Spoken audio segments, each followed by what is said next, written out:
Now that you've learned about some common financial key performance indicators, let's ask ourselves the question, is more always better? You may have experienced this in your past, where people really focus in on a couple of these KPIs as if they're the total keys to success for their business. You may have heard it before, utilization rates. Higher utilization rates is going to always equal greater success. Or overhead rates. The lower our overhead rate, the better, the more successful we'll be. Well, is that the case? Is more always better? Let's look at some data and see. The following table pulls together data from the 40th Annual Deltek Clarity Survey.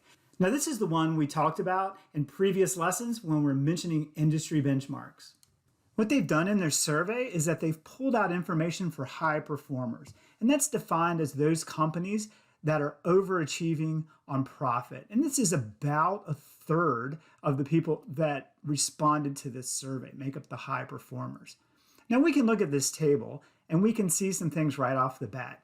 Obviously, since that's how it was defined, high performers are outperforming in terms of profitability. You can see that in the EBBT number. They're nearly 23% compared to the rest of the people that participated in the survey at about 8.5%. You'll also see they outperform in gross profit. As we talked about before, that can be measured with direct labor multiplier. Here, high performers are coming in at about 3.5, while the rest of the people in the survey came in at about 2.8. We'll see that all-important revenue factor too. They're overachieving there, almost 2.1 versus 1.6 for the rest of the respondents to the survey. And you can see from the current ratio and the debt to equity ratio that the high performers do have slightly stronger balance sheets. But let's talk about a couple of these other measures. Let's talk about utilization rate and overhead rates. Now, a lot of times firms really focus on this and they almost obsess over some of this. But does this really equate to better performance? So is it always true that trying to maximize your utilization rates and minimize your overhead rate are the keys to success?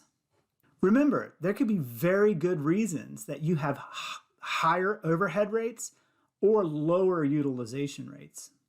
Let's look at utilization rates first.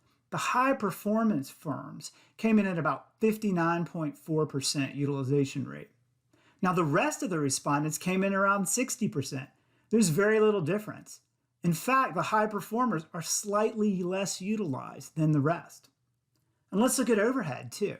The overhead rate for the high performers came in at 161%. That's actually higher than the rest of the respondents in the surveys of the ones that are underperforming at 156%. Now you do have to pay attention to these and they do have to make sense for your business and your strategy. All I'm saying here is be careful on what you focus on and understand why you're setting the goals that you set for yourself.